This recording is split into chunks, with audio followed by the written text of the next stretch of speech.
Hi everyone, this is Christy with Paper Hoarder Disorder. This is video number 9 for the 9x9 Flip It album decorating series using typography from Graphic 45.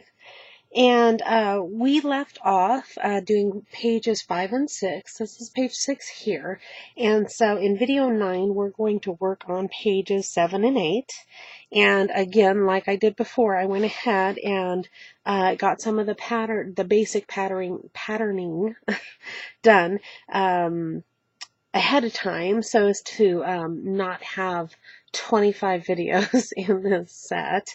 You don't need to see me just gluing down papers, especially in the same order, in the same cuts that we've already done previously. So I will just go ahead and show you. So I went ahead and got the booklet done, and this is the one I used here. This is the 4x6 cut apart from the 12x12. Again, this Inspire was added onto the black tag board. This black oval was cut out on the Cameo, painted with the hard coat finish, and the craft was also cut out on the Cameo and glued to the back. But of course, if you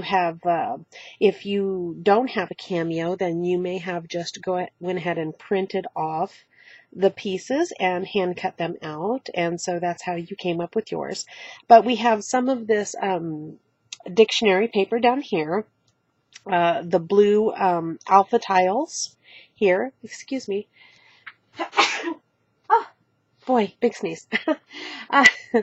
Anyways, on here, then we went ahead and again, we have a 4 1/4, a 6.5 by 4, 6.5 by 4.5 piece of black. Then I went ahead and I used the little photo corner on, and then I also took a piece that was 4 by 6, 6 by 4 in the landscape, and I kind of grunged it up with the gathered twigs, and to make it kind of look like leather. And of course, back here we have another one of these little tags here that I believe is like 4 1/4 by 4 1/2.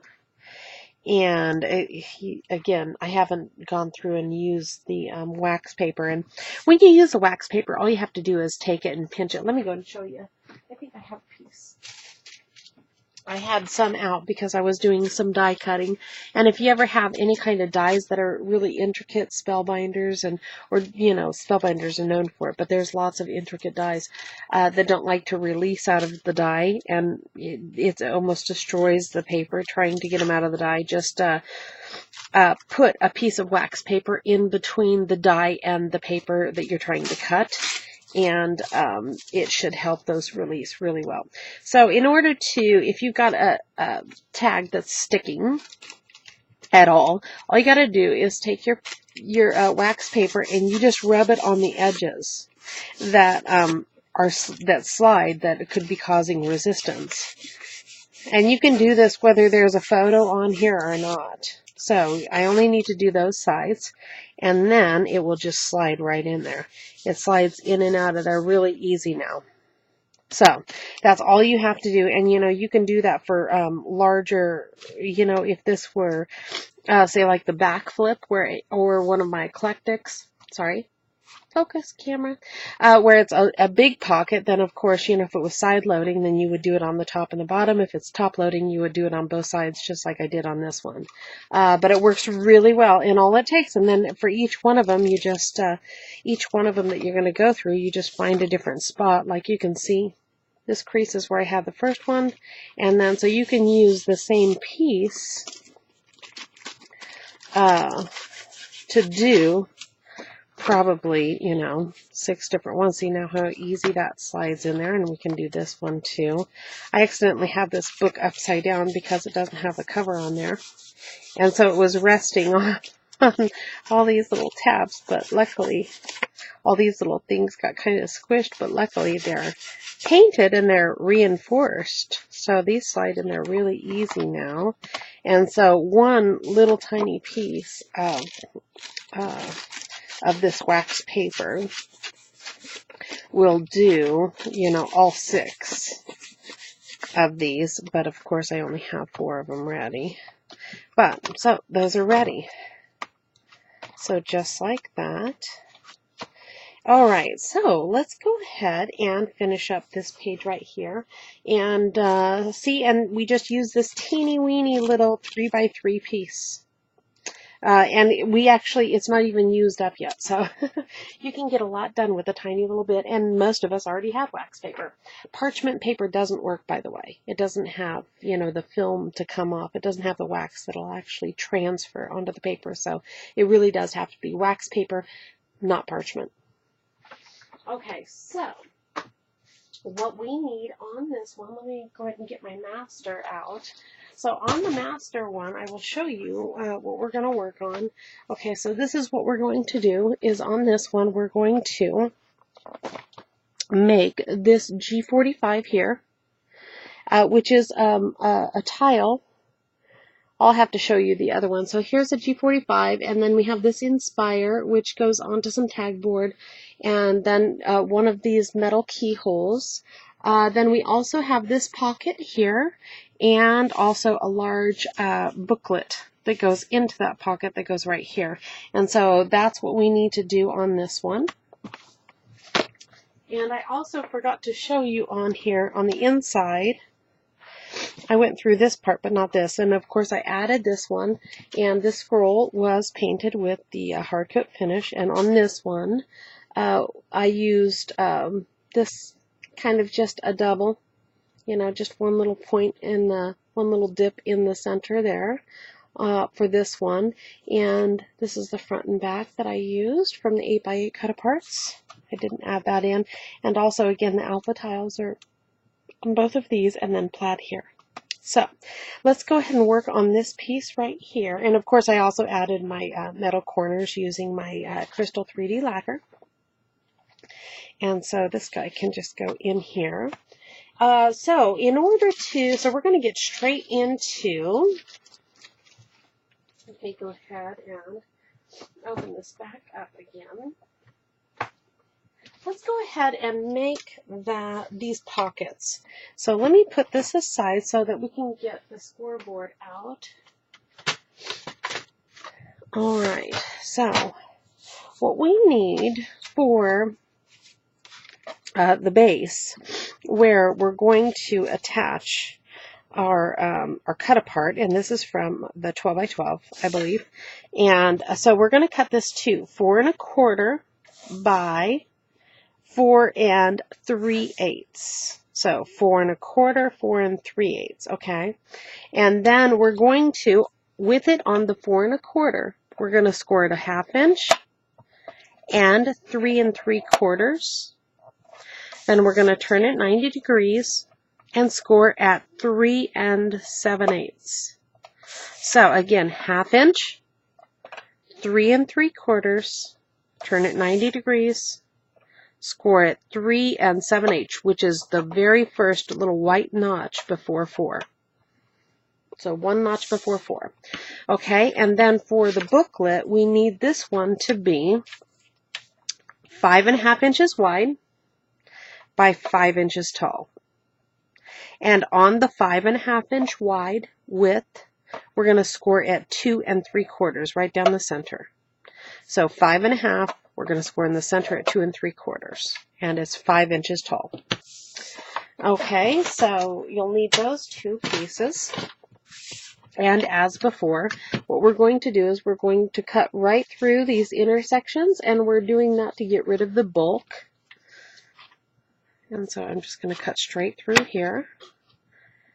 Now, if you wanted to, you could make these full back pockets if you weren't worried about wasting the paper. And if you wanted to do that, then let me just go ahead and tell you, you would need 1, 2, 3. Okay, so you would need 8 minus 1/4, 7 3/4 inch tall. So you would need 4 1/4 by 7 3/4, and then you would score the 1/2 inch. And then you would also score in half at, let's see, 7 3/4 would be, again, the same thing. It would be 3 7/8. So if you wanted to make a full back pocket instead of just this tab behind, if you wanted it to wrap around completely. Okay, and I'm guessing that most of you probably aren't going to use up that amount of paper for this pocket, but I thought I would throw it out there just in case. You know, I always like to throw out as many options as I can because everybody crafts in their own way, and options are good. Okay, so this is already inked up, so I can go ahead and I can glue this on here now. I think sometimes it's easier to glue this on so that you can position it easier. It's a little less to work with than a whole book. So again, I'm just going to give equal sides on all 4 sides on this, and it's about 1/8 of an inch. And again, you want to make sure that those corners are down really well. We don't want any little rabbit ears to be hanging up on pieces. Okay, so that goes up there. And remember, this side's up. The one that doesn't have the tab is the right side up. So we've got tabs on the other 3 sides. Okay, and then on this one, of course, we want it to open up like a book. Again, this is already inked up. Go ahead and dry fit it. I better dry fit it just to make sure. Okay, so this one's going to have a really skinny border. Not even quite. It's going to be a 1/16, maybe even a smidge less. Okay, get another glue bottle.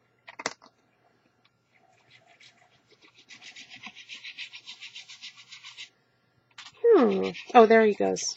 I was going to say, hey, wait a minute, I cleaned these out. Yeah, they had all kinds of,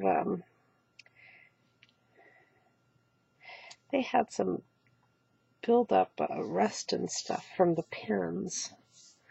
And I tried to find pins that don't rust, but from all my research, you can get copper ones that resist rust, but none of these quilting pens are meant to have direct contact with moisture and not rust. So they're rust resistant, not rust proof.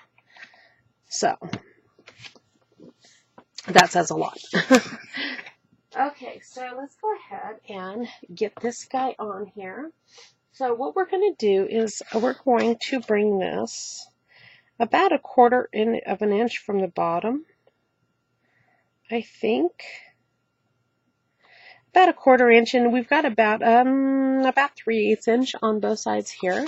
So I'm going to go ahead and apply glue to these 3 sides, these 3 tabs.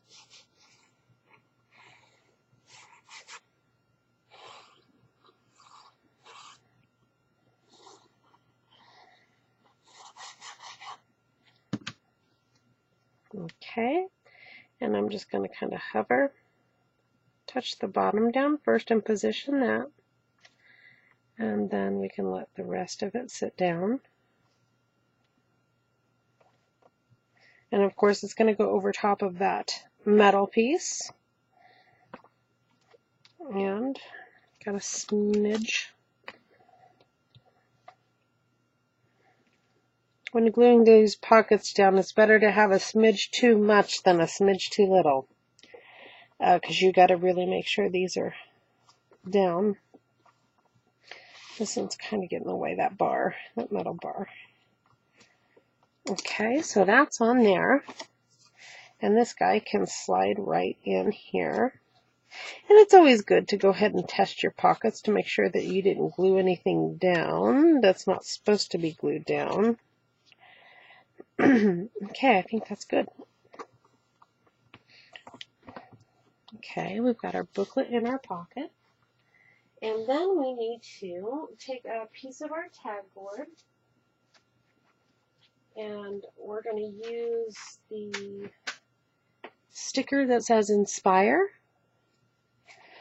Again, if you have this as a kit, then this is already on here for you, and you just need to cut it out. Oops, I just got that on sideways. Oh well.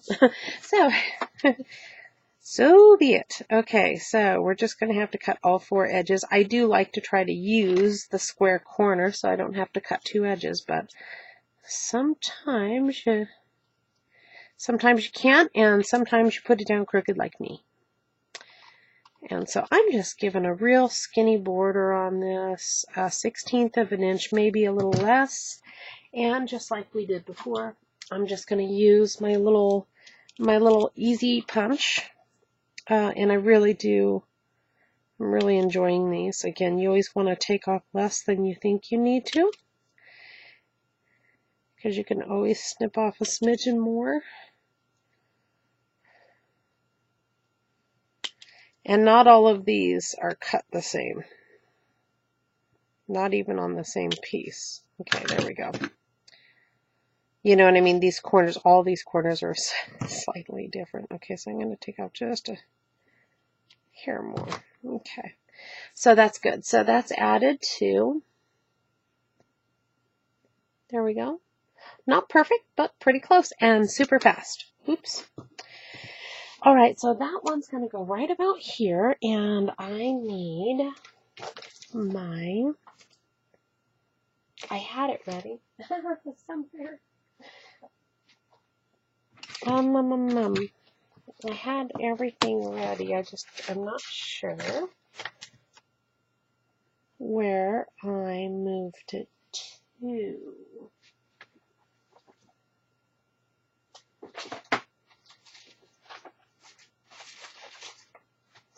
I'm sure it's right in front of my face and I'm not seeing it. Oh, it fell off on the floor. That's why. Okay, so I've already prepped these. Now we're going to go over how to make one of these. Let me get rid of this again, actually. So let's go ahead and I will show you on here.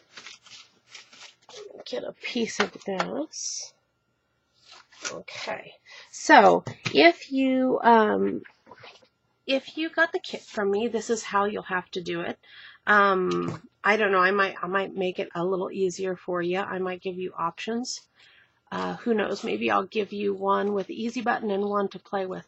So if you get it like this is how they print out, and you can see on here, maybe I'm cutting them out now, but you can see on here that it has what do you call a gradient on here, in that it's lighter over here and it's darker over here, so it has some shading on there to give it dimension. It's hard to see on the camera, but it is there. These are 3/4 inch. Now you can cut them by hand, you can cut them on your cutter. I typically cut them by hand because it's kind of difficult to get that 3/4 inch cut accurate. So let's go ahead. What we need now is we just need the 45 one, the one that says GN 45 on the same, which I've never seen this done before, and I was super excited about it. I'm like, oh my gosh, that would be so cute. So as far as I know, this is an original, and I love it. I wouldn't be terribly upset if I found out somebody had done it before me, because I still like it. But as far as I know, it's new, and I love it. So you guys can do these for all of your Graphic 45 projects if you like. Okay, so on here I have some pre-cut pieces of chipboard that are 3/4 inch pieces, and so what I'm going to do is, these typically fit a little better one way than another, because they're just a hair this way or a hair that way. That's just the way it ends up working out, especially with cutting chipboard to tiny pieces. When you start getting real small with chipboard, you start with the dimension. You kind of get to the point where it's close enough. So on there, let's see. I think I have scattered straw here. Okay, scattered straw is the one that matches the best. Distressed ink that matches the best with these, and so I'm not even gonna re-ink it. I'm just going to get the white off the edges, and I'm gonna darken the edges just a smidge. Okay. So just like this, you can see how you can't see the white on the edges, but you can see the black. Okay, so when I go to make these, and I already made these, of course, ahead of time, because these need, I would say at least a few hours, but in order to glue it down and make sure that you can't get fingerprints and fingernail prints and close up your book and not worry about it, I would say it's a good idea to let them sit overnight before you go gluing them into your book. But, so I'm going to use my Crystal 3D lacquer, and I'm going to make sure this is unclogged best I can. And I'm just going to come in here, and I'm going to, oh, it's got some gunk on there. It's got a little bit of gunk in the tip, so I'm just, you can see on here, I'm just dragging the yuck off of here. Okay, and so I'm just kind of tracing the edges, kind of like I'm almost trying to make it go over the edge, but not. You know, it's got, it has really great surface tension, and it looks like it's going to overflow, but doesn't. So you can come right to the edge with a lot of this stuff. Okay, and once I've got the edges done, this is a real small thing, so that's why I'm doing all the edges at the same time, because this whole thing's going to be filled in within a minute. So I don't have to worry about those edges trying to dry up. So I really want to build this up high. And even after it's covered, I'm going to continue to add this and just let it kind of pile up on there. The thicker I can get it on there without it overlapping, kind of the better. Let's see, I want to make sure that it comes all the way to the edge in those corners. Like I said, it's kind of like you're going off the edge, but not. Doesn't actually go completely off the edge. That surface tension is holding it on top. And I will show you. Let me clean off my tip here really quickly. See if I can get my wet wipes out there, turn around backwards. Okay, so very quickly. So I have this on just a piece of scrap chipboard. And let me show you. You can see how thick I have it on here. Okay, so it's not showing up, but it looks all cloudy because it's wet, and it's going to dry completely clear. But I want to show you, this is how it comes out. This is how it finishes. And my lighting is a little bit off here. Let me see if I can get a little better here. You can't really see the true yellow tones to this. But I can take this one and turn it to the side. And you can see on here, hopefully I don't put anything down in there. Okay, so you can see on here how glossy this one is. Okay, so there's a really good image of it. And that it does kind of build up. Now, of course, when it dries, it does, you know, it doesn't stay quite as built up. But this is one single coat here, and you can see how well it dried on there. Nice and smooth, just a really pretty, it looks like a little glass tile. Okay, so let me go ahead and put this aside in my drying station. And I went ahead and I did, oh, there's still one missing. Oh, here we go. So there's 4 of them that you need to do. You need these 3 for the front cover, and then you need this one for this page that we're doing right now. Okay, so you can, but you might as well do all of them at the same time. I'm not going to go through and do the other 3 right now because they're already done, and I'll do them after we finish this video, and so they'll be ready for the next I'll probably end up gifting them away because this is the third typography book I've made. And I probably won't need another one. Not unless it's got a special request to it. So this one's going to go right about here. I want this one to be offset right about here. And then I want this one to go up here. So now that I've got it kind of plotted out,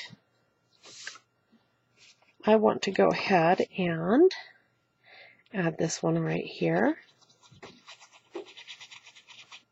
Well, hi, sweet boy. My little guy just woke up.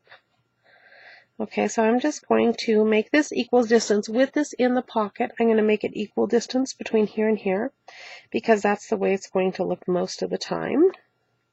Not equal distance between here and here, if that makes sense. I figure it with the booklet in there. And then, of course, for the metal piece, I want to use the either a glossy accents or the 3D lacquer. Now, you don't have to get too crazy with it because this is a flat surface. And it's going to ooze out. So I will show you about how much I put on there. I got it kind of everywhere, but I didn't use a ton. Okay, real careful. I want to go ahead and offset this one and put that right there. Make sure that it's vertical. And then on this one, you can use either one. I'm just going to go ahead and use the glossy because it's right in front of me. And I'm going to go ahead and overlap this one as well.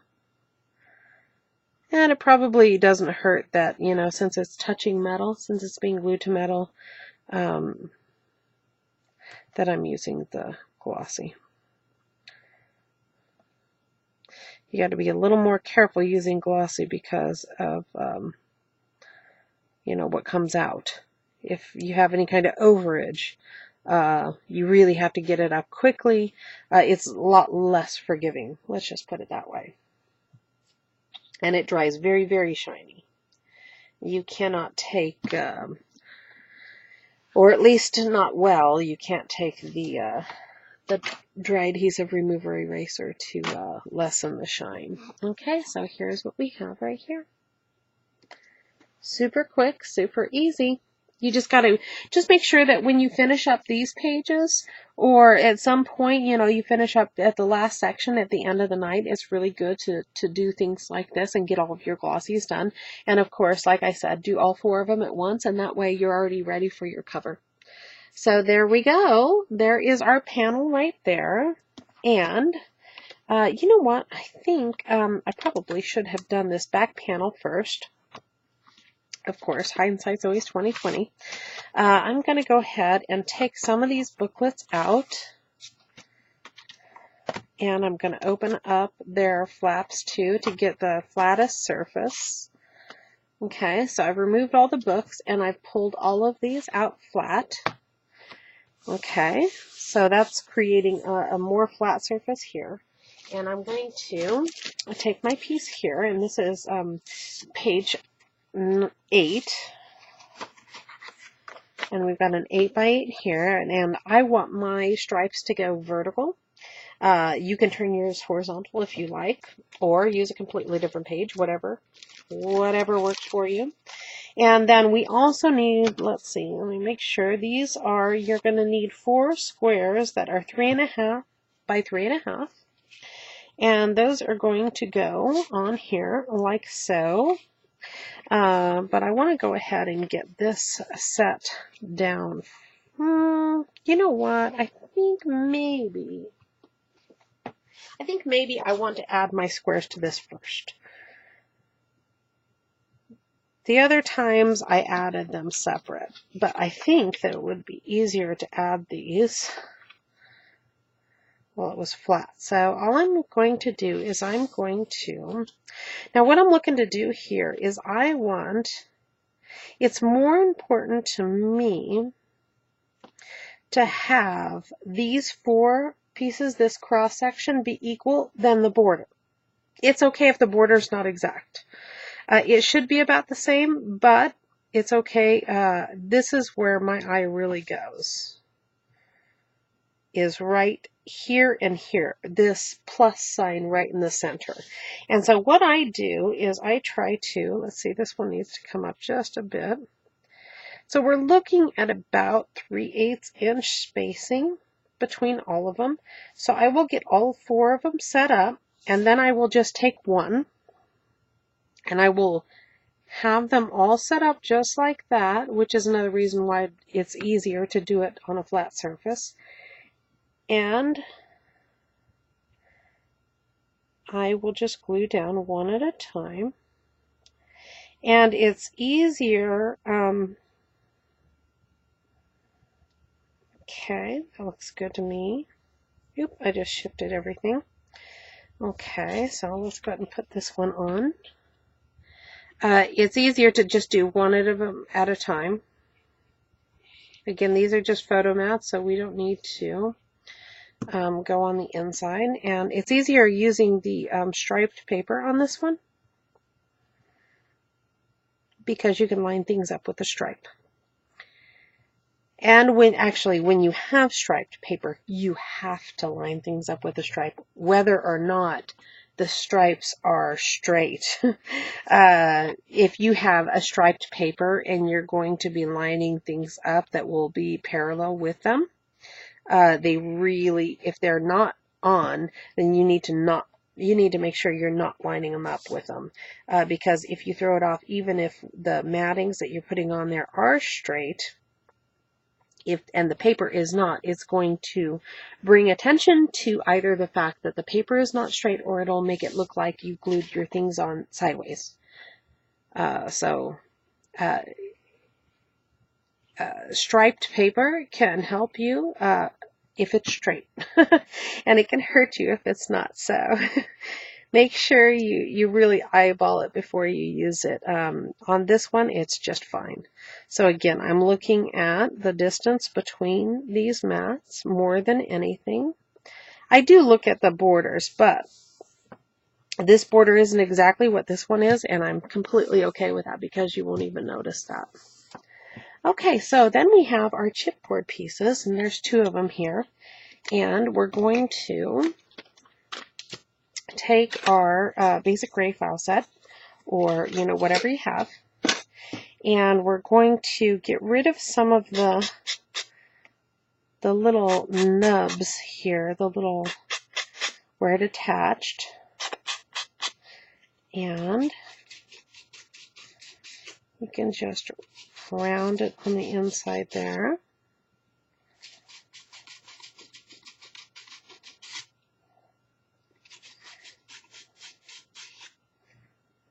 And we'll just kind of sand those away. And on this one, I believe this attached on 4 spots.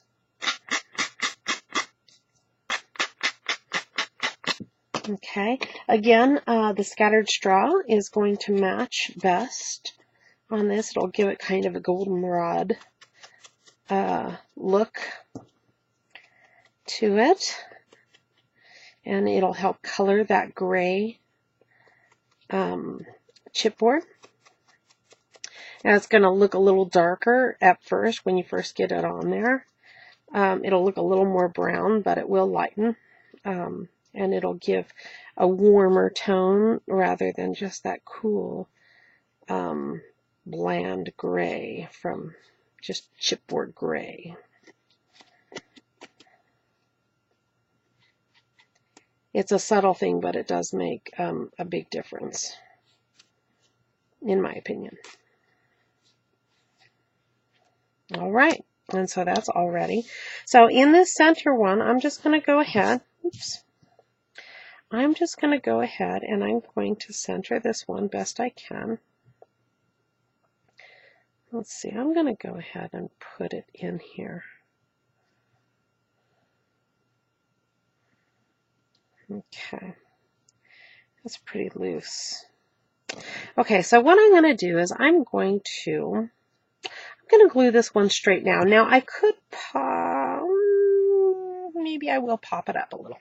Okay, so what I'm going to do is I'm going to use a low profile 3M. I'm going to use the Scotch 3M. And this is just, this is a permanent mounting tape. This is the 2-pound weight.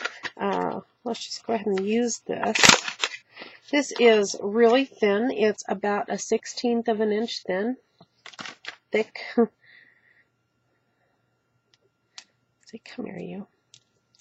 All right, so if you can see, this is about the thickness of it, and yeah, of course, mounting tape comes in many different thicknesses. Okay, so what I'm going to do is just write in.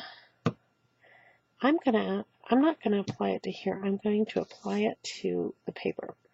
So let me first. I would like to put it in the book. Yeah, I would like to put it in the book first. Okay, so on this one, I'm going to not use the big bottle, but I'm going to use one of my little Doris bottles with one of my old tips. It's a lot more, I can get out, oh, I forgot. I wanted to put that 3-in-1 onto there, like I've been doing on all the other ones. Well, this one's not going to be exactly the same. Okay, again, I'm going to center equal edges, about 1/4 of an inch on all edges. And this is on page 8.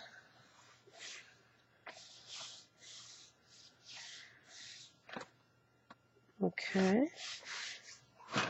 So there's that. And now I'm going to go ahead and I'm going to add my piece onto, oopsie. And I'm just going to take about a 5/8 inch piece, just like that, and I'm going to add a little bit of glue. And then I'm going to add my dry adhesive.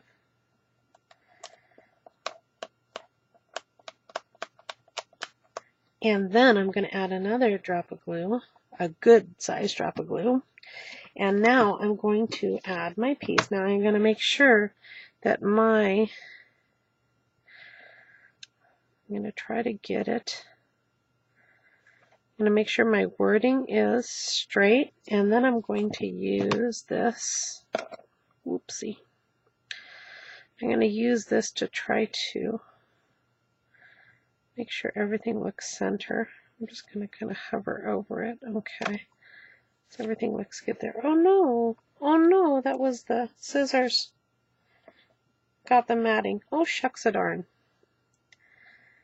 Well, and the reason why I popped this one up is so that when it comes time to put your photo in there, there's still enough room so you don't have to trim the photo. See, we can still leave some matting on here by putting in, you know, a 3 1/8 by 3 1/8, or is that 3 1/2 by 3 1/2? If we went down to 3 3/8, then we could still add a border and we don't even need to trim it off. So it'll go underneath that. And then on the other ones, I'm going to pop those up twice. Or better yet, I think I'm just going to use this thicker one because this is about 1/8 of an inch thick. So I'm going to use these instead. And I'm going to apply those to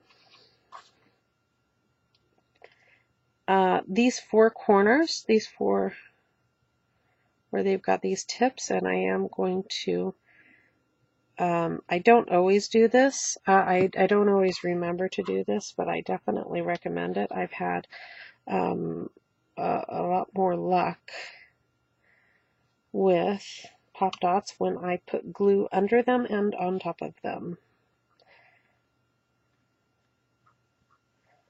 Get in there. Oh.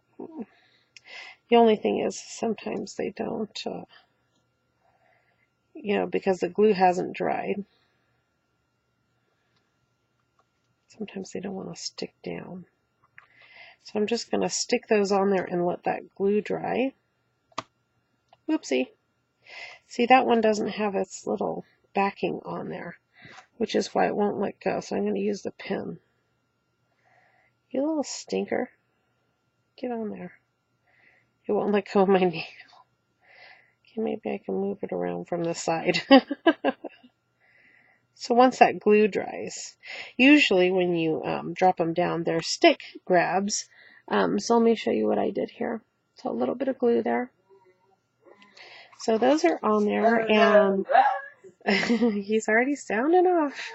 Okay, so this is raised up by 1/16 of an inch, and these are raised up by 1/8 of an inch, so this will set above this, just like that.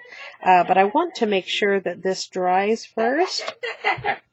And you know what? I'm going to go ahead and jump the gun a little bit because this is the last thing that we have to do on this page. And I'm going to have to get to my sweet boy. And so I'm going to add just a little bit more glue. It only takes, a couple minutes for this to grab. I would recommend that you wait until that dries a little bit more than I just did. But it's okay. Okay, so what I'm doing here is I'm lining up these points with the centers of these spaces in between the borders. And of course, I'm centering it with this in the center, with the original one in the center. And let me go and show that to you. Okay. Now I could have went through and inked up those sides, those white pop dots. From the side like we did over here on this one, and that's an option for you. If I change my mind and I want to come in and I want to do it again later, then all I have to do is, like I did before, just use a piece of paper to protect underneath, and I can get in there with a tiny little thin Sharpie. And so that's how I can go ahead and turn those into where they look like black pop dots from the side. So that wraps up pages 7 and 8. And we will see you back here for video number 10. And we will be working on pages 9 and 10. So we will see you soon. Thanks. Bye.